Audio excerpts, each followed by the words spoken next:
Hey everybody, welcome to Open the Gates. I'm your host Matt Burke, and tonight we're going to be having on Jason Bascom. He's going to be talking about his next chapter in the Absolute book series, One Stormy Night. Down there you can see, and it's going to be pinned at the top of the chat, so you guys can go up there and back the book whenever you want. So if you guys could give a warm welcome to Jason, that would be outstanding. Jason, what's up, buddy? How you doing, brother? What's going on, man? Yeah. What's going on, man? Good to see you. You too, man. Yeah. It's always good to see the Burks. Yeah. You too, man. It's been a while.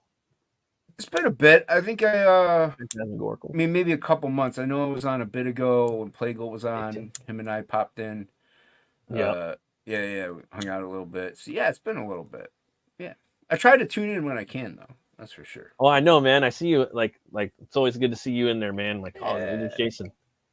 Yeah, man. I like the channel. It's a fun channel, and you're a good dude, so that helps too. You know, thanks, man. They have a good friends, good content. That's what this should be about. You know, right? 100%, dude. That's what I'm. You know, and like same thing with topic list, man. Always trying to tune in on Tuesdays. And if I can, I try to jump in if there's a spot and I can do it. yeah. I know you're busy. You're very busy. You know, you got work and you got the family, so we understand. But anytime you're able to pop in, we like it. You know, we like having you on, man.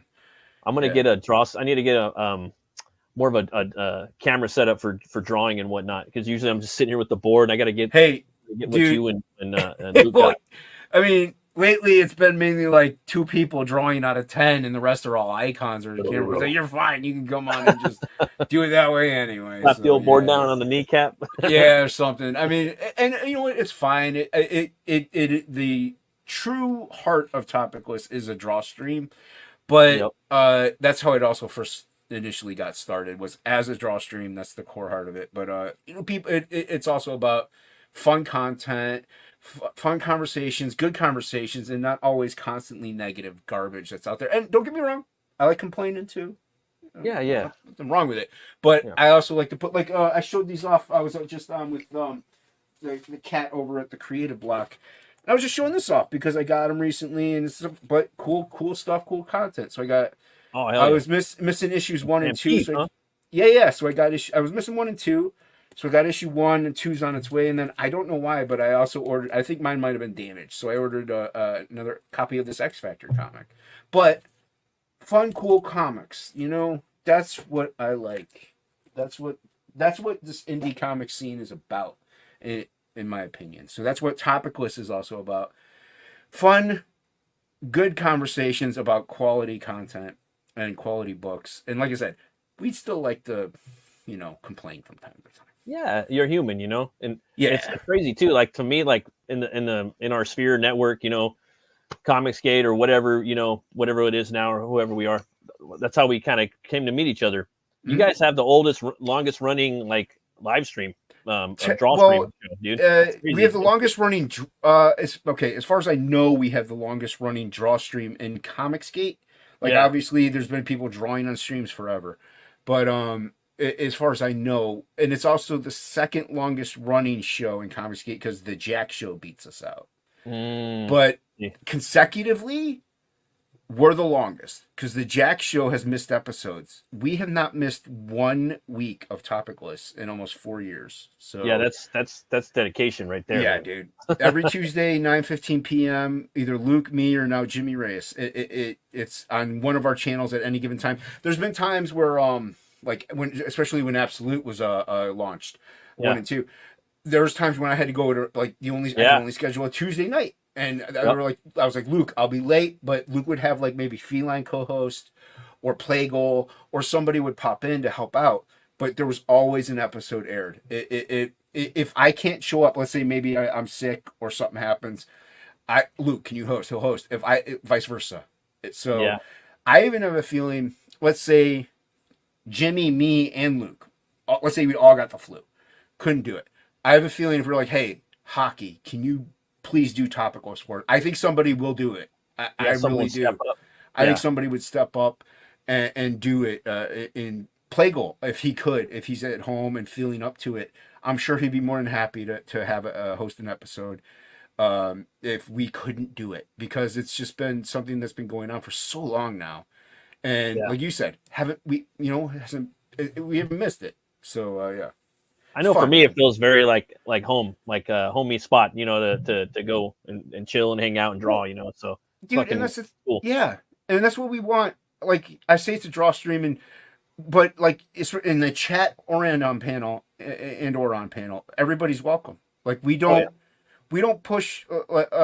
You could be in the chat. Anybody can be in the chat. As far Yeah. as I care. Now Yeah. I'm speaking based on my behalf. I don't know how other people may feel, but anybody could come into that chat. I don't have anybody blocked.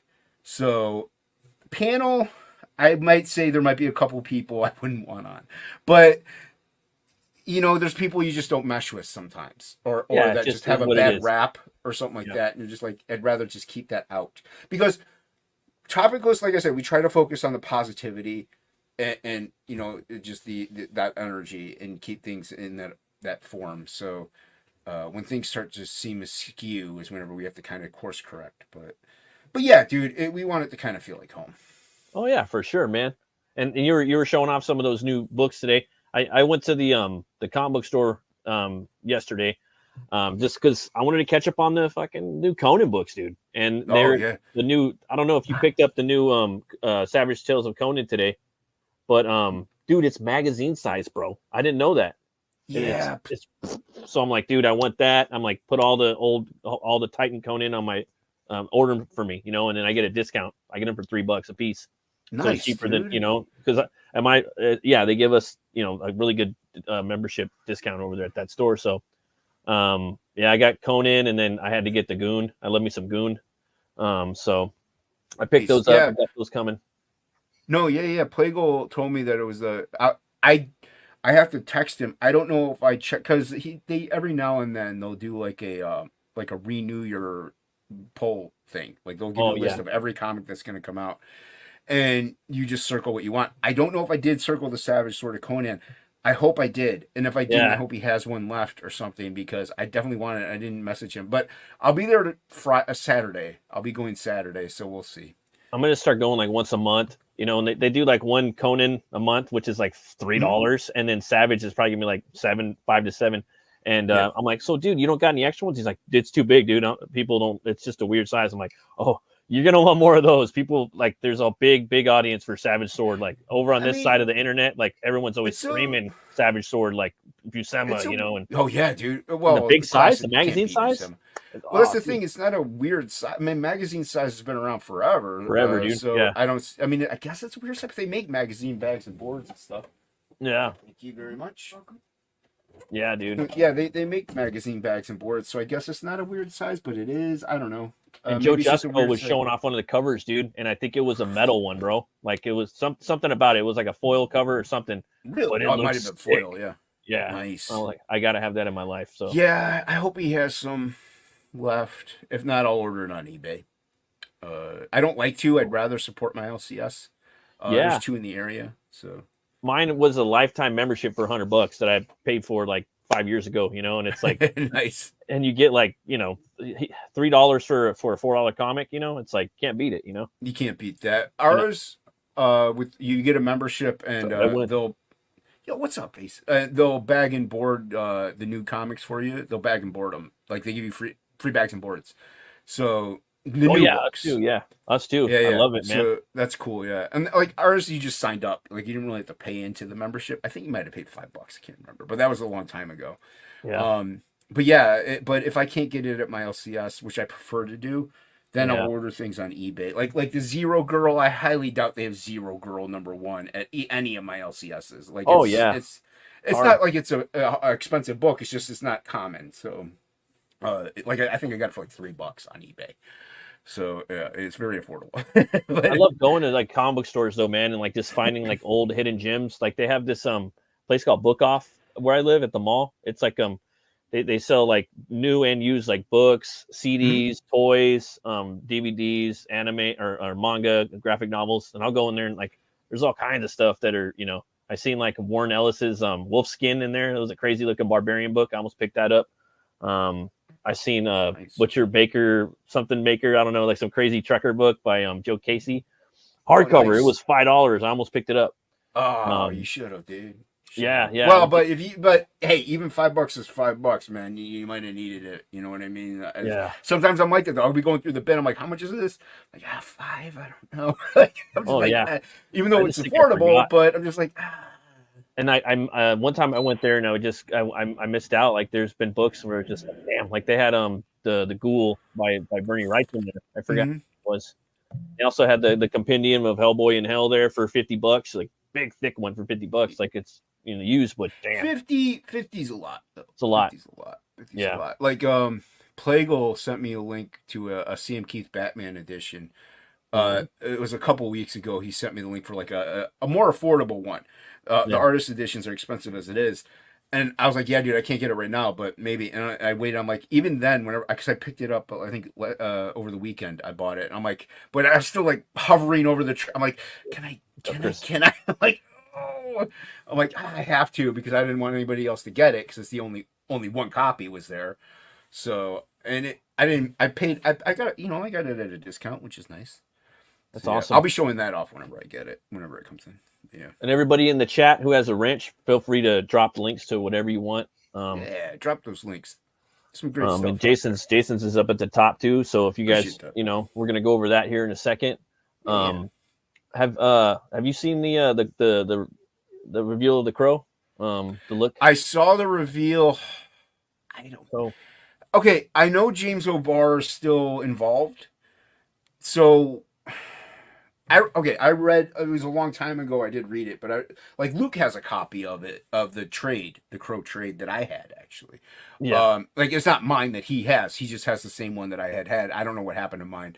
But he's not tatted up. Like, why can't you just, like, I understand you want to make it different but the same, but you still, here's the thing with the Crow, the original Brandon Lee Crow, it was good. I liked it. It was a little different than the graphic novel or the comics. Oh yeah, it was a little different, but it still was the same. Like it had the same motifs, same everything in there. But the actually dialogue wise and as far as like kind of weirdness, Crow 2 was a little closer, I think, as far as dialogue. But dialogue and him being but just make the remake closer to the comic at that point. Then. Like make it like since, dude, we were just talking about this on Creative Block. Like make it like Sin City. That's the most accurate comic book depiction on motion picture. Make it like that. I understand there's some scenes like I know like she dies in a car accident or whatever. They that happens around anyway. It happens on the road, not in his apartment. Right. And Fun Boy bangs the girl after she's headless. Yeah. And kind of graphic, but you don't have to show it, but you can still say it. Like, you know what I mean? Right. Like you still say like, Fun Boy, you're messed up. She ain't got no head. You know, so make it like that and then have that trippy stuff between him and the Crow, that dialogue that they had. Like there were some weird sequences. Make it more like that. Like I don't understand, like why is he all tatted up, dude? I'm not upset about the actor. The actor's fine. He's perfect, I think. But that's fine. Not the design, it was just like horrid, bro. I was so let down. The tattoos take away from the makeup, the face makeup. Yeah. That is iconic. The makeup looks horrible too. The makeup looks horrible. It's like the spikes are supposed to be like that, and they're going like this, and the hair. He looks like a trailer park rapper, dude. He does SoundCloud. Like you're not wrong. Well, Plagal equated it to Diantwood.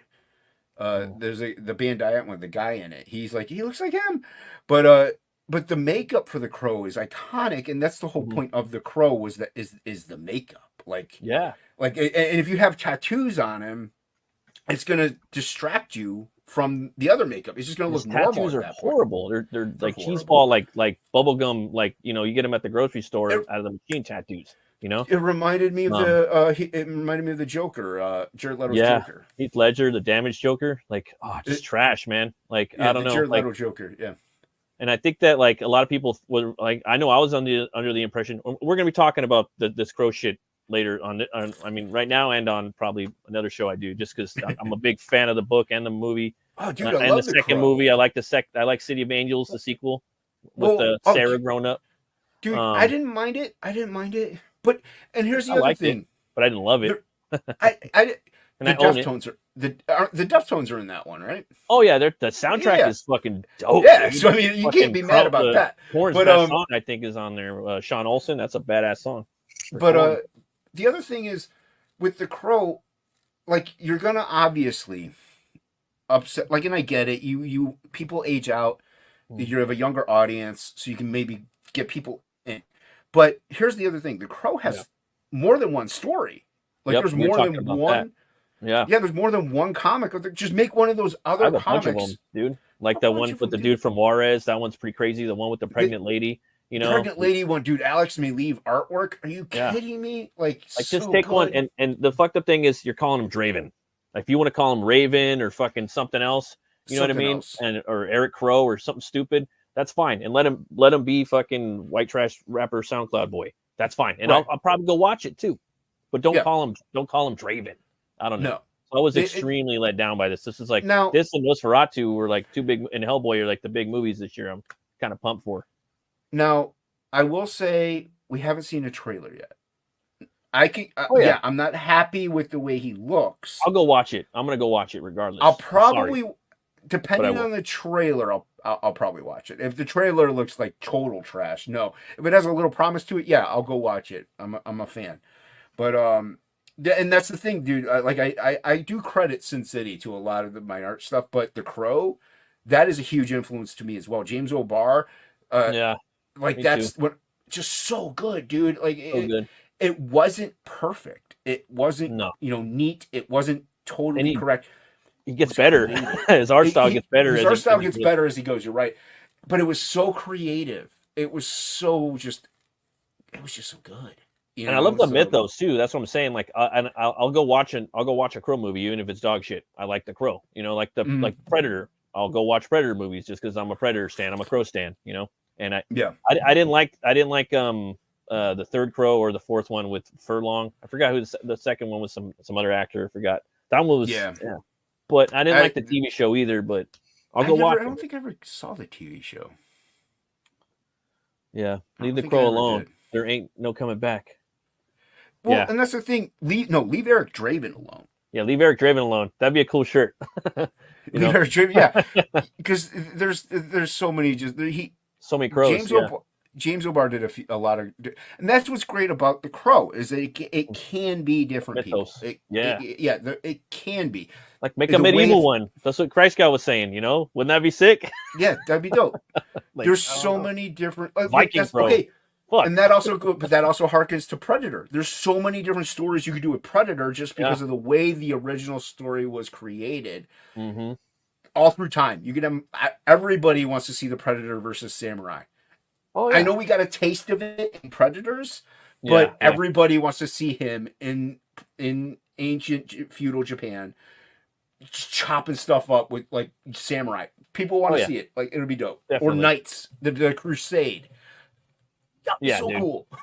Oh, totally, man. You know, and that's like when he's like that's when he's really hunting humans at that point. Like that's when like we were at our most like badass. We're during those time periods. Mm-hmm. You know, not right now. We're just kind of just pushing buttons and dumping. You know, pulling triggers a lot of the time. You know, dude. Predator goes down. He doesn't bring any of his like high tech stuff. It's just him with like his claws and his spear or something. Yeah, maybe a club. And maybe it's like because they don't have guns. Why should he?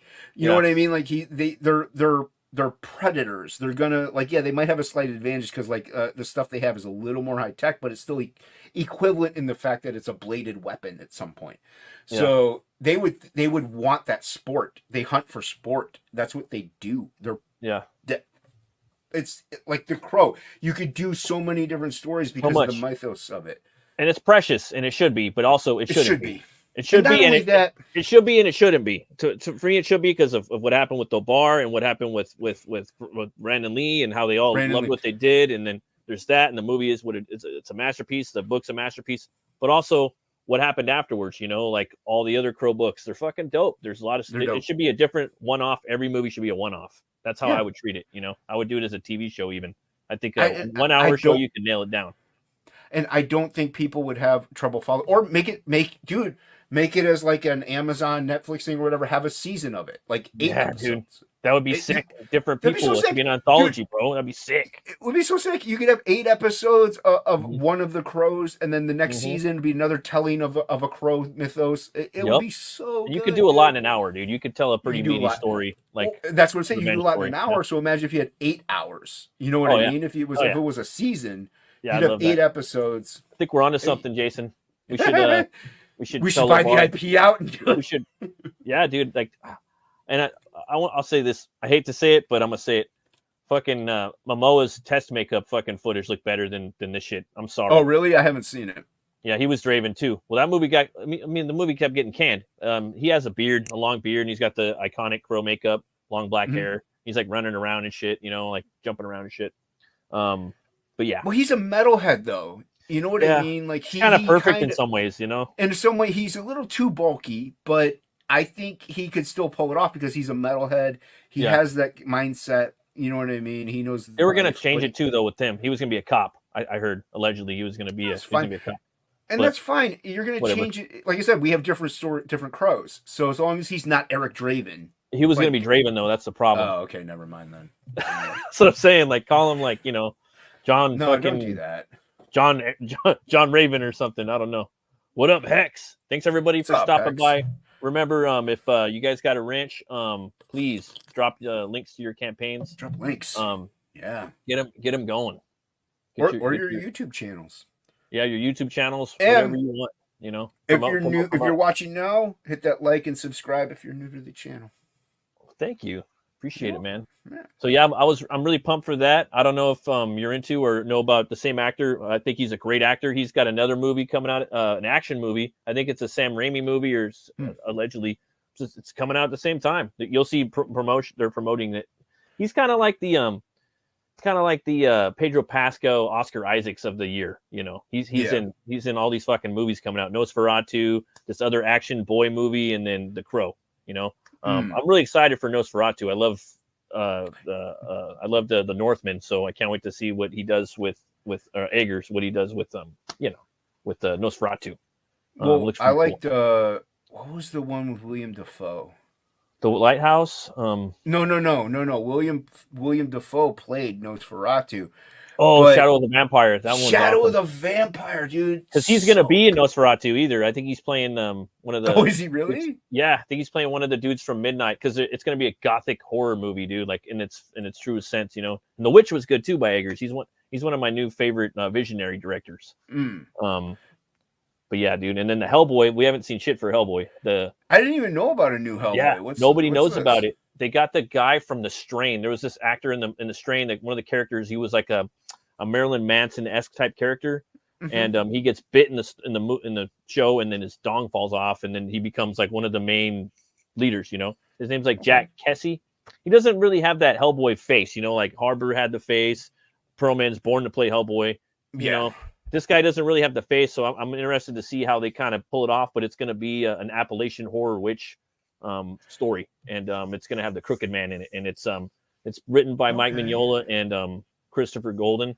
So we'll see, man. I'm really excited about that. Written by. Do you know who's directing it? Yeah, it's one of the Crank directors, and I actually like those guys. I really like their movies. I like all their movies. I don't love Crank them. Crank is so good. Crank, Gamer. I like the movie you guys fuck with all the time. Ghost Rider: Spirit of Vengeance. I like that one. Oh yeah, dude. Yeah. So, and I like that one because they let him play Ghost Rider in there. Dude, that movie. So. That movie would have been good if the plot was different. Like, I didn't like the kid. Like, I didn't like that whole thing. Yeah, I was like, but him. I enjoyed it. That version. Yeah, that version of Ghost Rider. Him playing Ghost Rider like the way he did. Some of the scenes were cool. Some of the scenes were just so good. Whatchamacallit, and then the other guy was it was a combo team. It was Naval Dean and Taylor, and Taylor is the guy that's doing Hellboy. But Naval Dean would get on the rollerblades and do those little like shots. He would get on like a bungee cord, and I don't know. Like there's a scene where Idris Elba like goes off a cliff and he's dumping. He's that drunk monk. And he's filming behind him. So they would in the Crank movies. Me and Sim were talking about the Crank movies. So good. I love those movies. So at least the cinematography and directing might be really good. You know, so at least there's hopes in that. Yeah. I didn't see, like, I only saw the I always mispronounce his name, but what who did the first two? Director. Oh, the first two, Hellboys. Guillermo del Toro. Yeah, Guillermo Del del Toro. Toro. Yeah, that's it. I always want to say Benicio del Toro. Yeah, totally, man. But no, and I know it's not him. But yeah, he did such a great job, with So those good. two. And I didn't see the newer one, the newer one. It's okay. It's worth the watch, but it's not on that level. But and that's the problem. It's there's some badass shit in there. The thing is, they really, the one thing that was cool about it is they brought in a lot of the Mignola world building, and just little Easter eggs in there. Like you get Lobster Johnson played by Thomas Hayden Church in there in a secret scene at the end. That was really cool. His Hellboy had some cool stuff in there, like fight scene wise. And yeah, you just like a lot of the characters from the book that didn't get really shown too much. The Hellboy in Mexico sequence in the intro was fucking awesome, where he's fighting the vampire luchadors. That's cool. Okay. But there's a lot of, it's worth the watch for sure, worth the watch. Well, but it's like there's a lot of crap in there they shouldn't showed. It was more or less the final story, dude. In the mythos of Hellboy, they're relaunching Hellboy with the final story in the mythos, which is, do you know his origin story? You know what he is? I don't want to. Okay, no, so the Arthurian legend, they're showing you that he's a descendant of King Arthur. You shouldn't know that, in the first fucking movie, So they should have did Wake the Devil, I think, which is the second book with the vampires and the Yahtzees and the fucking gorillas with the all that stuff would have been a badass movie, man. Like I think if they would have just done that, Wake the Devil, the second graphic novel of Hellboy. Well, and once again, there's another comic character, like, okay. Yeah. So people, I get like with, you got Captain America, Iron Man. They had like decades upon decades of stories that are like, what do you pick and choose from? You can kind of intermingle some things and still keep a core element of things like Hellboy, Sin City. Like, it's all right there. It is all right there. You don't need to do The Crow. You don't need to do anything. It is all right there. It's so perfect. It's finite too. Yeah, it's laid out. It's laid out. You don't need to touch it. Like I said, other characters I can understand, and switching a little thing here and there that doesn't really change too much of it because there's so many decades of things. No, you're right. Like there's some things that are just like you said, they're finite. So it's just so. Let's say there's only 4 issues of the story. That's it. It's like, what? Why are you changing anything? Why are you diverting from anything? What? It makes no sense to me. Like, so yeah, they should start with this, or they should have done it this way. And you're right, and they should. And I don't know why they don't. I don't know if they. Well, what gets me like infuriated and like just like really mad is this the thing, like people say stick to source material, and it's like, yeah, there's that, but it's one word when it comes to comic books, and it's just like, motherfucker. Storyboards. They're fucking storyboards. They're storyboards. They're gift wrapped storyboards with color and ink and fucking word balloons. They're storyboards. And all you got to do is fucking. They're there. They're gift wrapped for you, and they still fuck them up. Well, and not only that, like I was telling Luke, El Dark Gift. What up, brother? What's up, man? Good to see you, Anthony. Like I was telling Luke, you're right. They're storyboards. So why not just hire these creators or these creatives? Come up with new storyboards, a whole new comic of get Chris Claremont, John Byrne, whoever in there, have them develop it. Yeah. A whole new thing. It would be like a new comic, but in a movie. Yeah. It's not a hard get Mike Mignola in there. Granted, he's about it. And you know what I mean? And have him do a whole new insertion of a story for Hellboy. Why is that so complicated? But no, they get people that either have never read the source material, or they've read maybe like 2 or 3 things. They think they have the concept of it, or they don't talk to the original people, or they just don't care and they scrap it. Like, I don't know. These people treat it like it's theirs when it's not. That is the one thing. Look at like the classic comics and stuff. The people that came in after like Kirby, Ditko, Finger, all those guys. They came in after them, respected what was before it, and so they were like, "This is not mine. This is theirs." But I'm going to treat it like it's theirs and do the best faithful version that I can. Pay respects, but by putting my own little spin on things, like with an art style.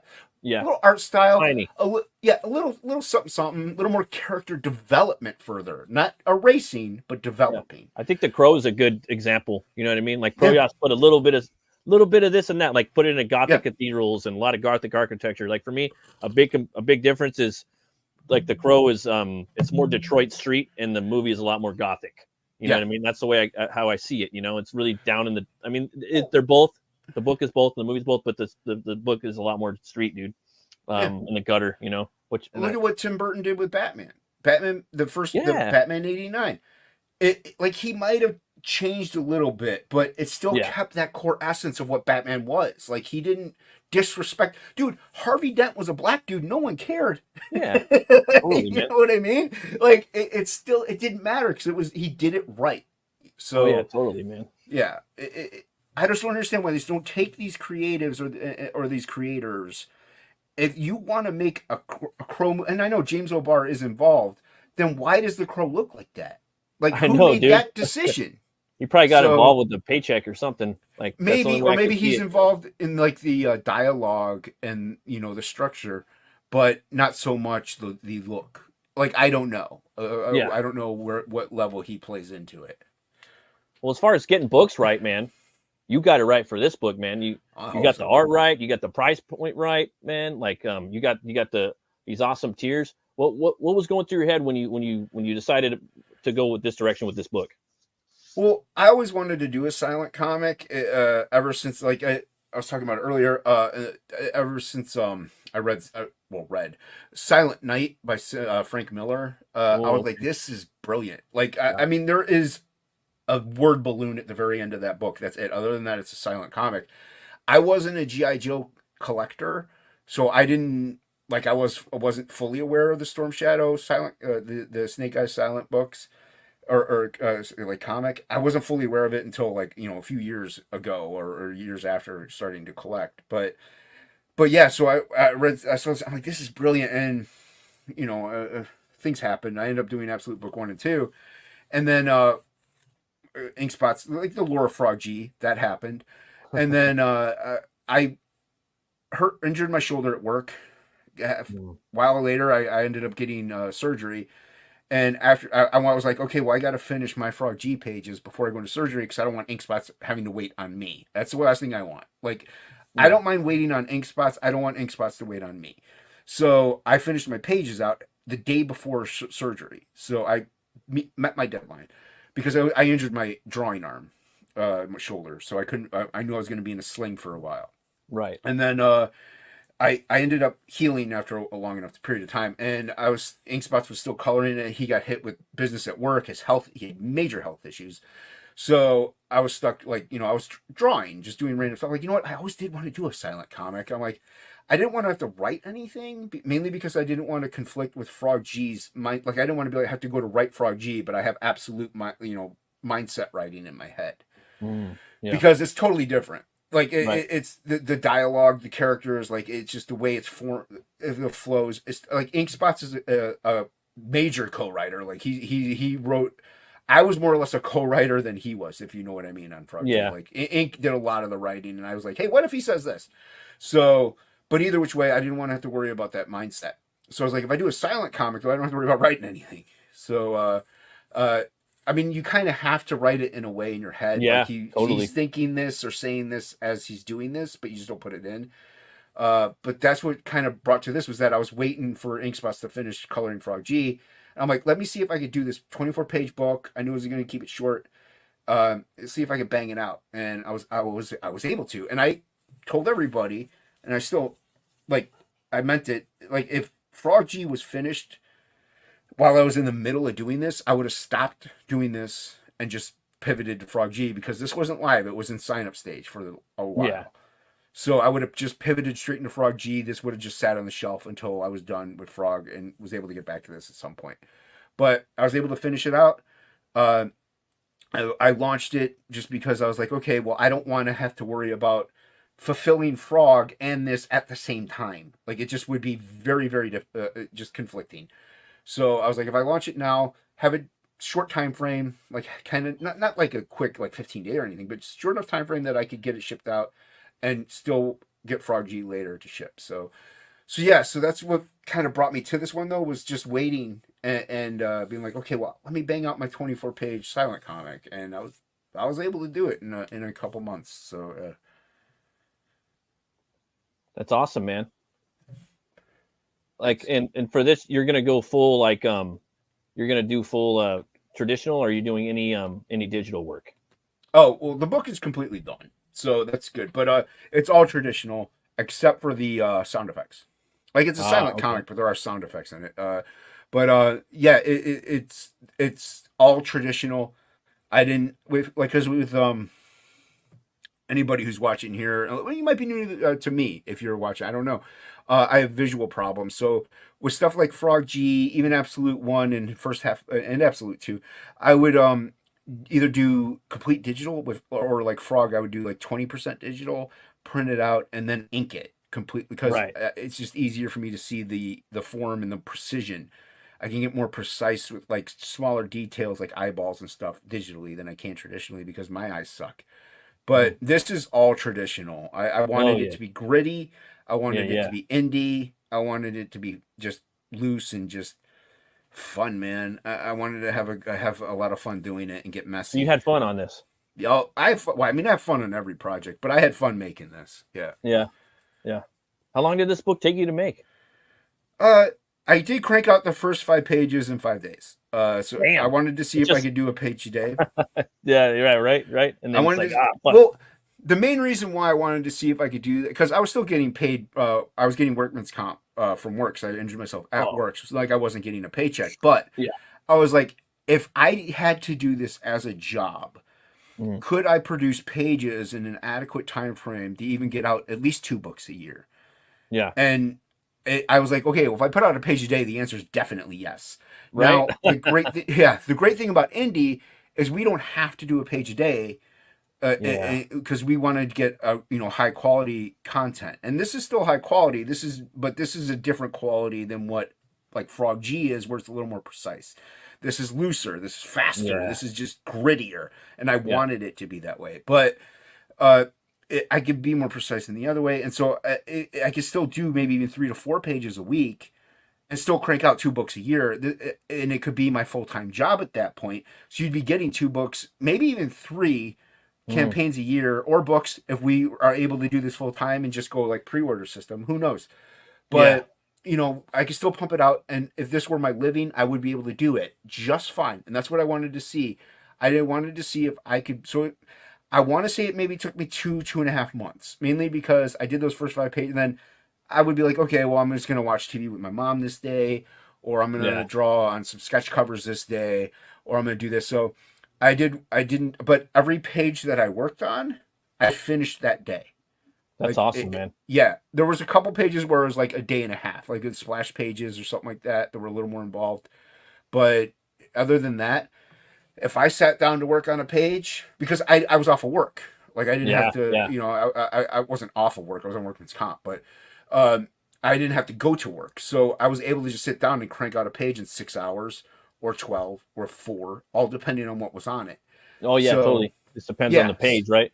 Like for me, like exactly, dude. I like to do like little 2 hour sessions, like draw Mhm. for 2 hours, then get up and go walk around and do something else, come back That's not two a hours. bad idea. I could do that for 16 hours or more. You know what I mean? Yeah. But Well, I heard that from multitude of comic artists. That's what they do. And I'm like, damn, this is fucking awesome. Like, oh, I'm going to go take the kids to the park. Boom, come back. I'm going to draw 2 more things. Boom, I'm going to go well, make some dinner. Go to the gym. the Boom, other boom. the other great thing about that approach is it's actually smart because you're supposed to step away from your project for a little bit to get fresh Yeah. eyes on it when you go back. That's the whole reason to do that, and it's very smart. I don't really do that. I try to do that. I try to do that now too, but No, I it's only have good. like 3 to 4 hours after work usually, and then I don't do nothing. Like tonight, I'm not gonna do nothing because Thursday it's just all about kicking it, No. YouTubing and stuff. So Okay, you know, here's the thing about that. Yeah, I hear you.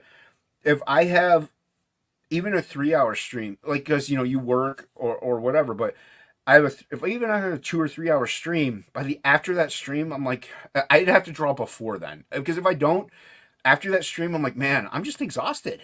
oh Like yeah, I I just don't go know what straight to it bed. is. Yeah. Yeah, I'll go it's right like to bed. Yeah. or you wind down by watching a couple episodes of like Brooklyn Nine-Nine or something. You know Oh what yeah, I mean? yeah, Like yeah. you know what I Some mean? Yeah, Reacher. but you don't. Yeah, you kind of want to shut your brain completely off. Like Right. you almost don't want to do anything.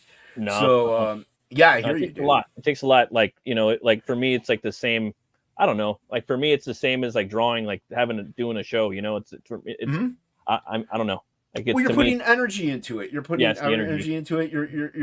You're interviewing. You're bringing up chats and comments. You're talking to them. You're also like thinking of questions, and you're maybe looking at this. You're bringing up past.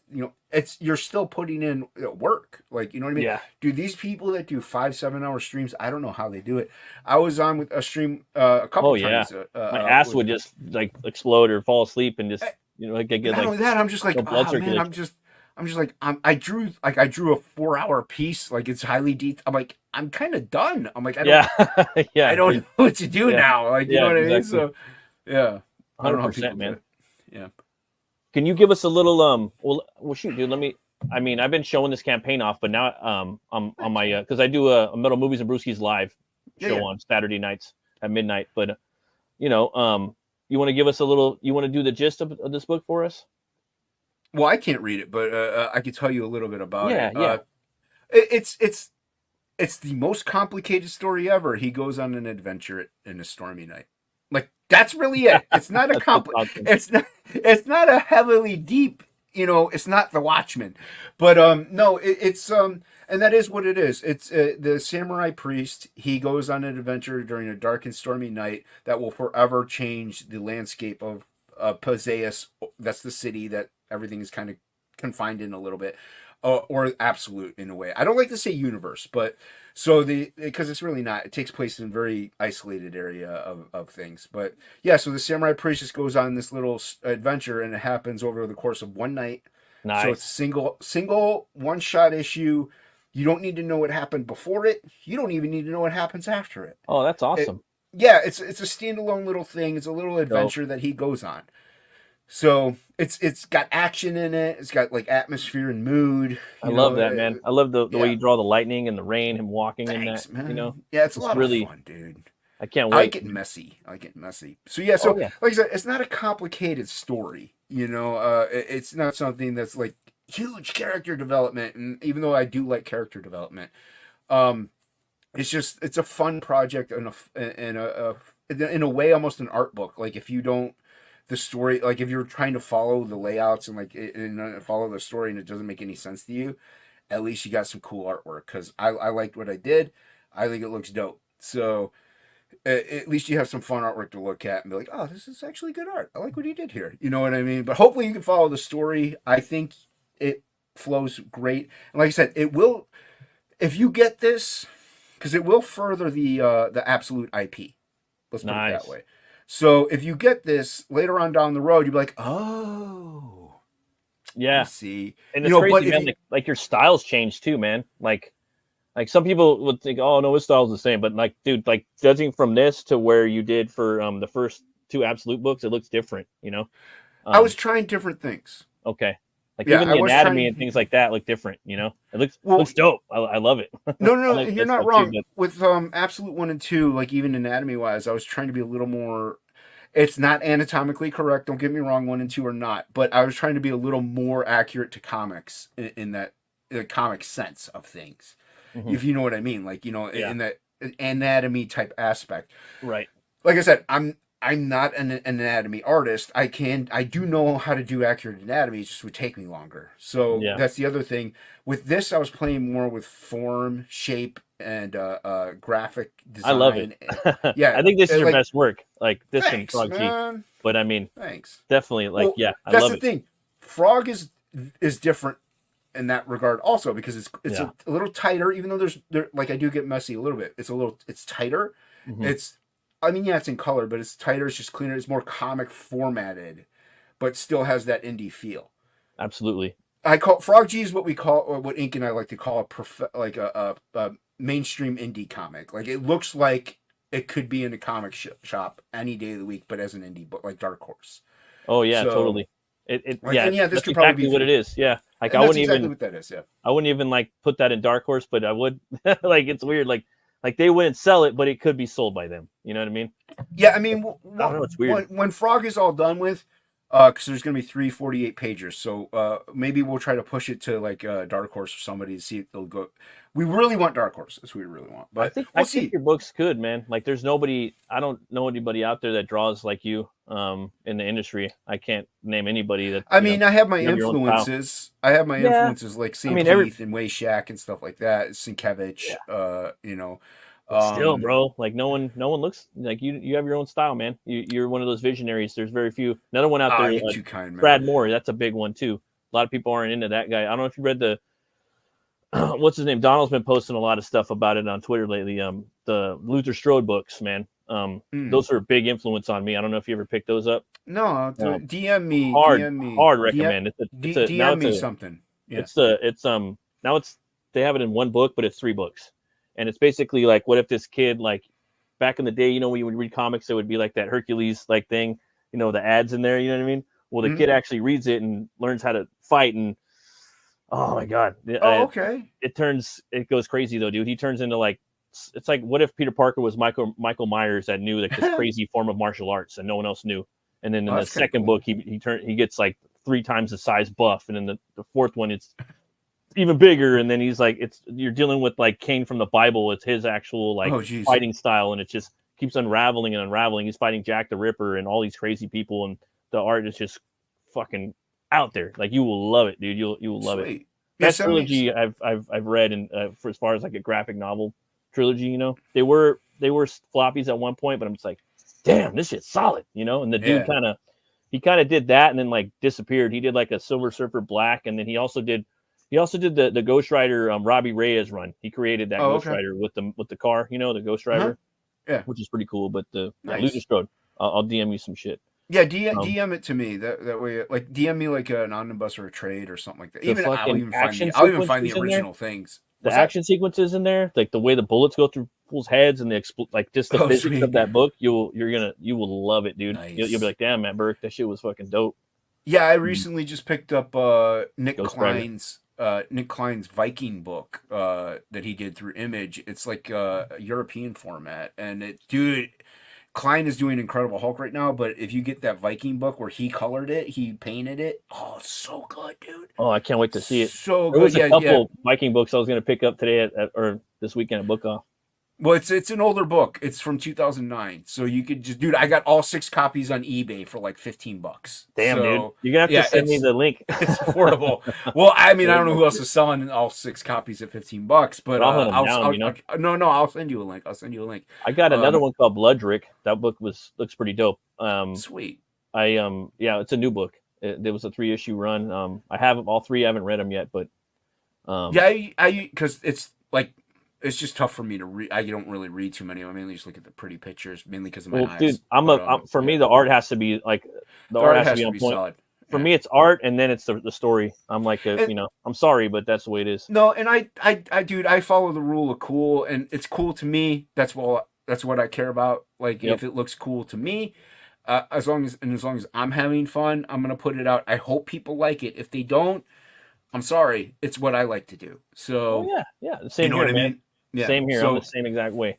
And then you got a dope Shelby Robertson cover. Yeah, dude. It's like that cover, like, you know, like you're fucking doing that. Like you're gonna break my like no one cover rule or one cover backing campaign thing. You know, with this, like, it's obviously like a nod to like, you know, Sin City. You know, and it looks fucking dope. And it is.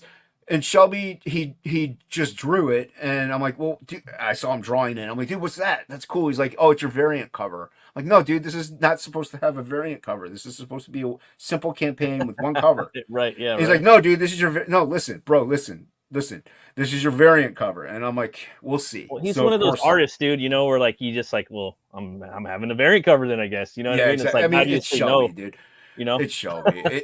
He's an amazing talent.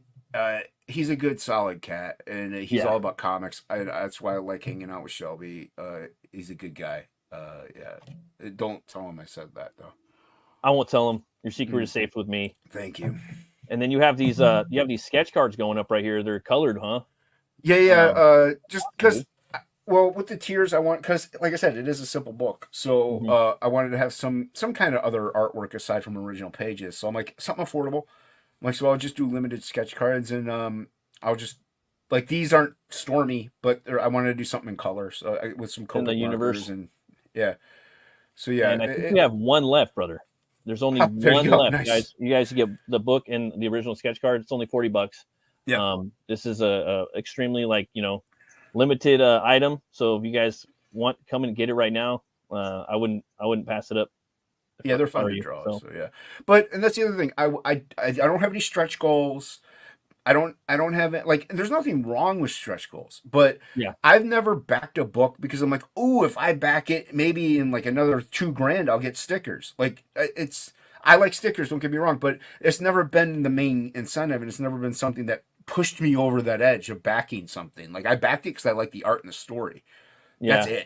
it. I get the extra tchotchkes cool, but it's not why I'm backing a book. That's the other reason why this book is cheap, because I'm not doing anything else. I'm not printing anything else. I'm just printing the Right. book. If I had to print the book plus trading cards, plus bookmarks, plus stickers, plus magnets, plus I would have to be like, look, and yes, stretch goals are made to do that, but I still would have to charge a little more for the book to Yeah. balance some things off, because sometimes you underestimate, things happen. But I was able to keep the cost down because it's just me. There's no editor. And maybe I should have had an editor. Maybe I should have, tossed it over to Shay or Piper or Aldis or somebody and be like, hey, does this flow? And that would be it. But I didn't. I just kept this all in house. It's all me. So I was able to keep the price point down. Now I could have probably charged 10 for this, and I was like, economy's a little rough. Let's go a little cheaper. So $8, man. You can't beat that. And then you get the two yeah, covers. 21 I people mean, got them. I mean, both covers for yeah, 14. You know. it's a great deal because you're saving money. And I've said this plenty of times. If you're backing and you're from Australia, every tier first off, every tier has the option to get it signed by me except the retailer pack. So if you live in Australia, please don't have it signed. Here's the reason why though. Hockey is gonna. I'm printing them in Australia, and Hockey's gonna ship them in Australia. Oh, that's brilliant. So yes, so the shipping cost is the U.S. price, pretty much, like the shipping U.S. So it's a lower shipping cost in Australia than normal because of that reason. Mm. Because hockey is going to be like, I'm going to have a print run in Australia. Hockey's going to fulfill those. So, and then hockey's going to also have some overprint in case he goes to cons or something like that. He can then sell them at the trade show, and we can split the cost. That's That way he awesome, can, man. yeah. So it also gets him involved too, because hockey's a great dude, great artist. Everybody's going to love his book that's coming out. So, and he's more than willing to help out. He wants to help out. He likes doing it. He wants to help the indie comic scene grow, because he's going to have a book out too, and I'm sure he would love that help as well. So, Oh yeah, man. Totally, yeah, man. It's all about helping everybody out, man. As much as yeah, you can. that's what. I Yeah, think, that's what it's supposed to be about. And I guess I'm going to go over some of your tiers real quick, man. Sure, I was dude. talking about the featured one, which is both covers right here. Mhm. That's a great deal. $14. You can get the single one right here, $8. I haven't got the book yet, but I'm definitely going to back it after this Thanks, stream because I want it, and it's Thanks. going to close up pretty soon. And you got the variant cover right here by Shelby, again $8. Mhm. You can get the retail bundle. Any comic Five. shops watching right Yep. now, get in Five there and get books. it. Yep. $5 for 35. You got the one sketch card left, guys. Yep. One sketch card tier left. All right, Thank you for everybody, man. Yeah. you sold a gang of those, man. How many? You had like Yeah. 10, huh? Yeah, 10 of them. Yep. And you got some OG art right here. You can put some of this up on your wall. Yeah, the panel art and then splash page art. So yeah. And you already sold the cover. Yeah, that's right. No, that's right. I only have the panel art left. The splash page is all sold. Oh man. Yeah, the cover's gone. Everything's gone. So yep. Get in there, guys. He's there's only a few of those. So yeah, get in there and get and like you had said, it's ending soon. Yes and no.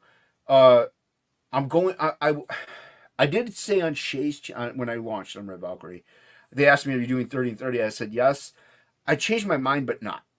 I'm gonna do 30 and 30, but what I'm doing is I'm gonna do 30 live and then 30 in demand. Okay. The reason for that is if I do 30 live, it'll go in demand. I'll get the money from the campaign because the book's done. I'm gonna get the proof at the beginning of the month. Yeah. And see if everything's printed right. If everything's printed right, once the campaign ends, I'll get the money a few days after that. I could just send out my print run.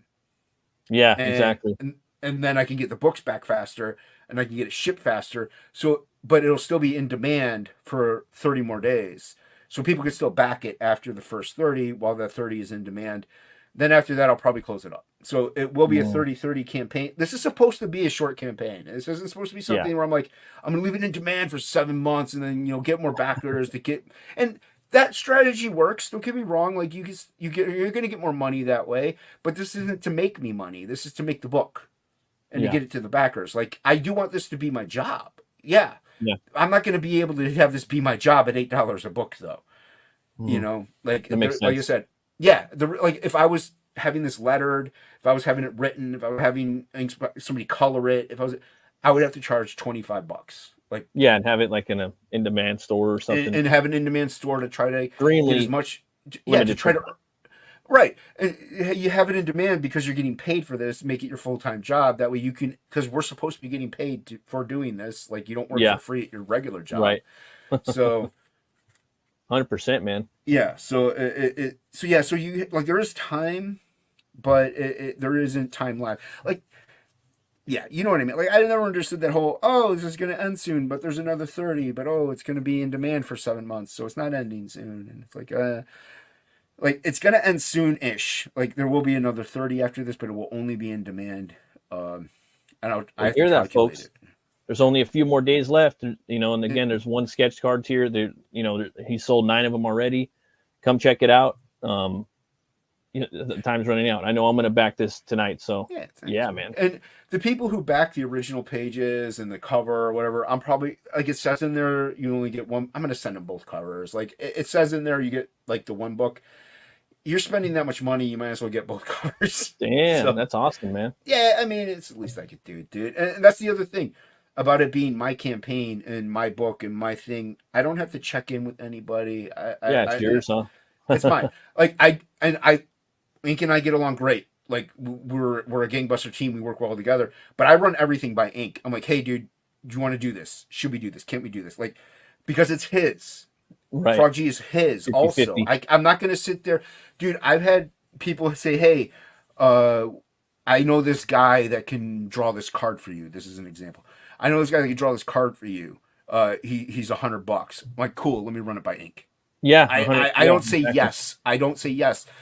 I see what he thinks. If Ink says no, it's a no. Well, not because even if I were to be like yes, it has to be both of us. It can't be just one or the other.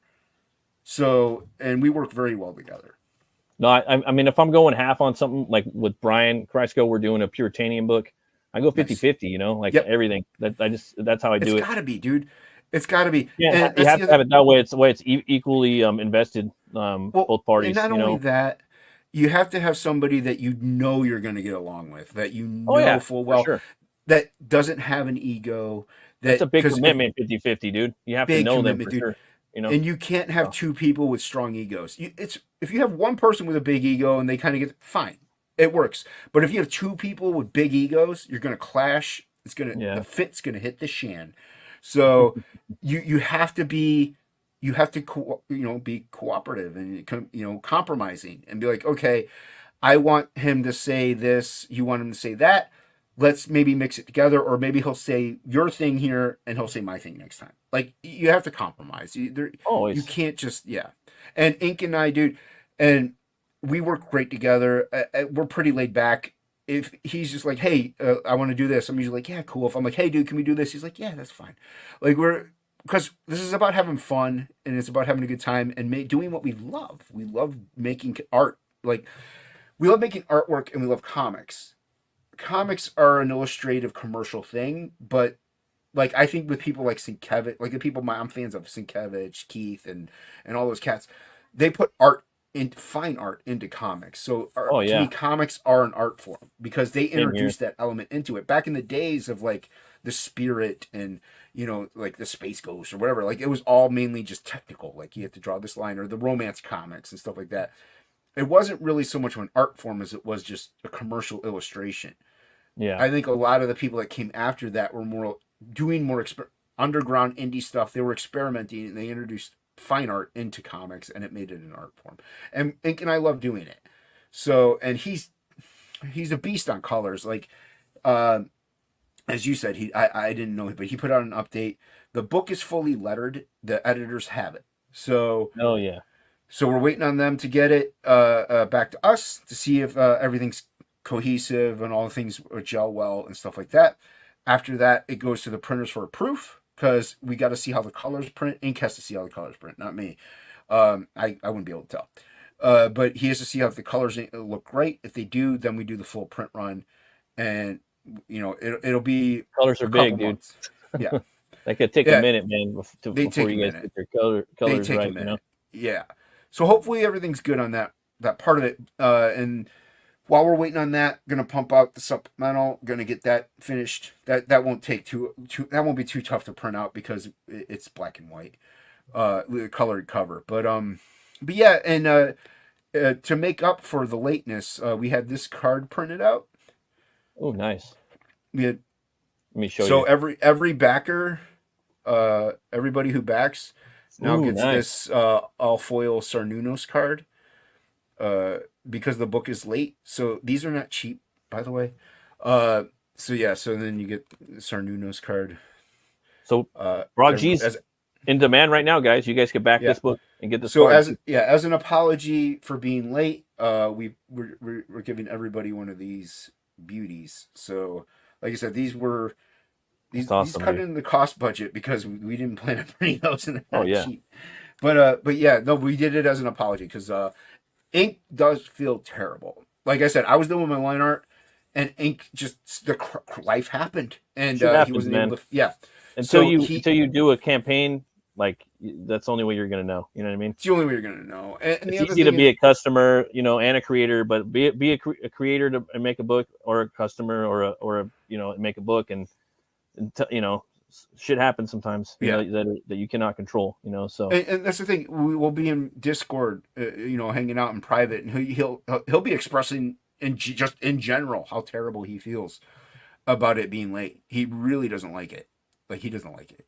So we feel you because we're fans too, and we back books also. And when we have late books that are late to us, we don't like it either. They're like, oh, where's my book? So we get it. We get it. So yeah, but like I said, you're gonna get this. It's at the editors. This is Frog G 2 will be like almost practically done before we launch. Like we're not gonna do this. Yeah, we're not gonna have this happen again. So it's gonna be like anywhere between 70 to 90% done before we even launch the thing, because mainly because we saw life happen. So that way, even if it takes a year and a half to do all of it, at least it won't be late then after that. So yeah, but it's we work well together, and when we were going through and writing it and stuff like that, because you know, flip through it, it looks solid, man. This book looks fantastic. It does, really, man. It looks like the all 48 pages. They're gorgeous. It looks like it belongs in a comic shop. It's so much fun. Like it's just, we have a good time doing it, and we're hoping to have the Frog G2 to be a little bit more bombastical, hopefully. You know, so we got Frog G. Hey, I was gonna say, Jason, maybe you could tell for people that don't know about Frog G, maybe you could do a little synopsis.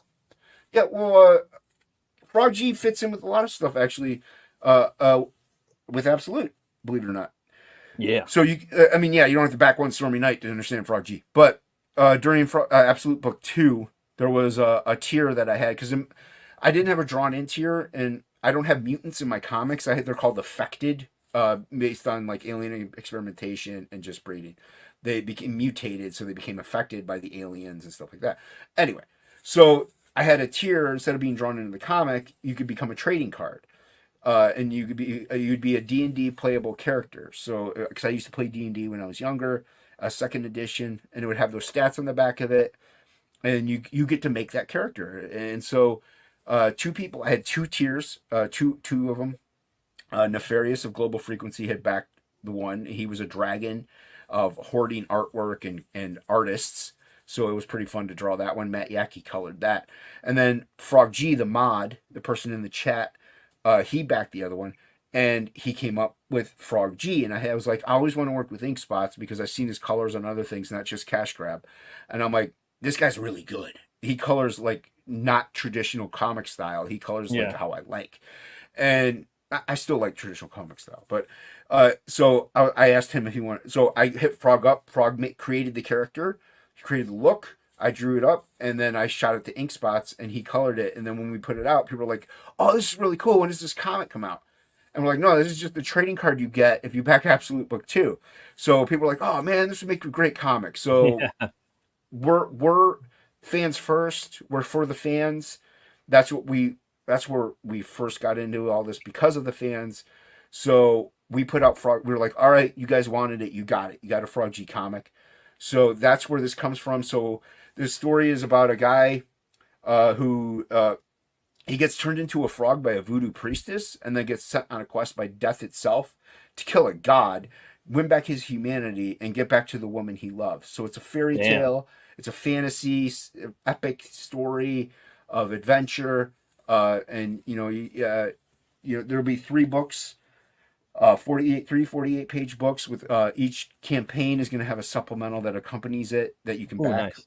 Yeah. So this one, the supplemental on this one is the fall of Cernunnos. Cernunnos is the god that Frog G has to kill.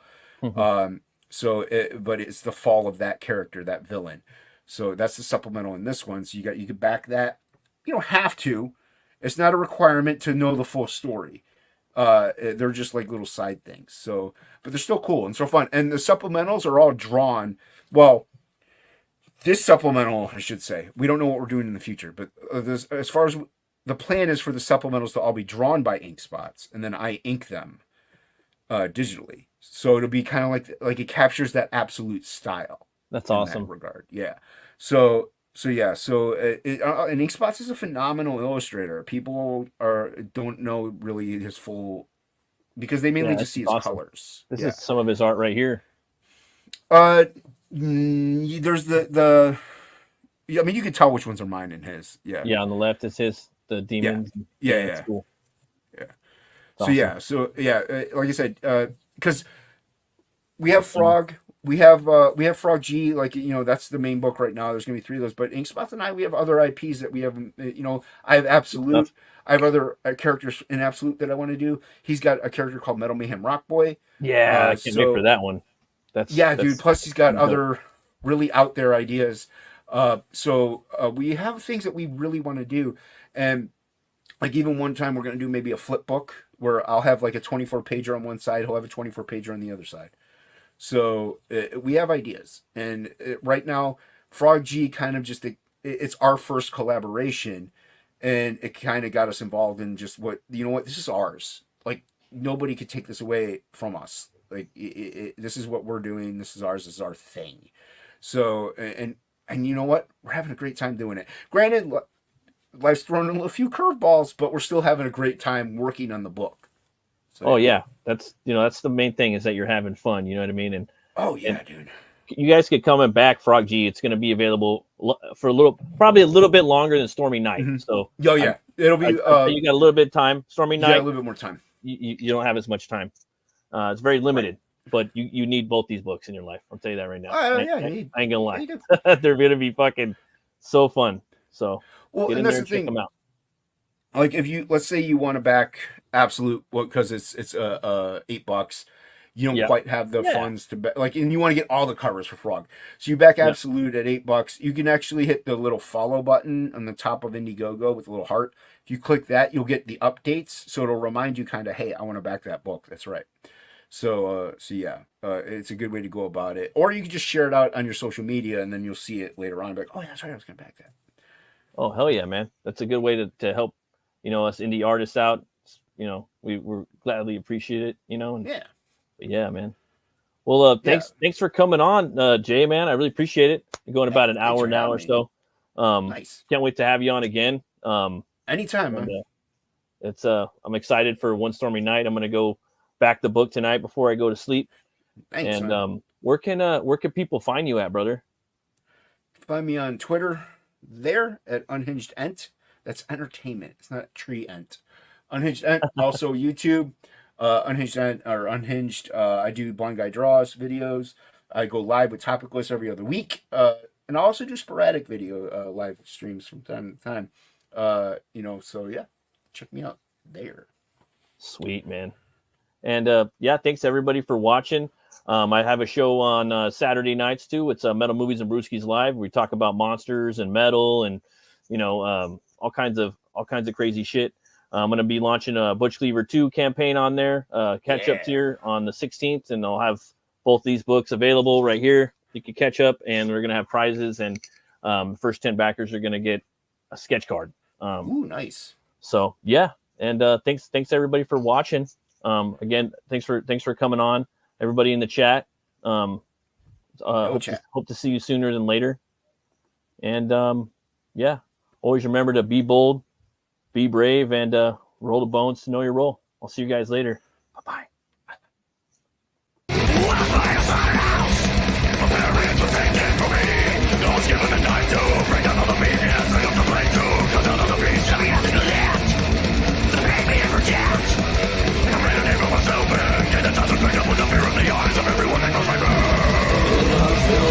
Cold still entering my body from all sides.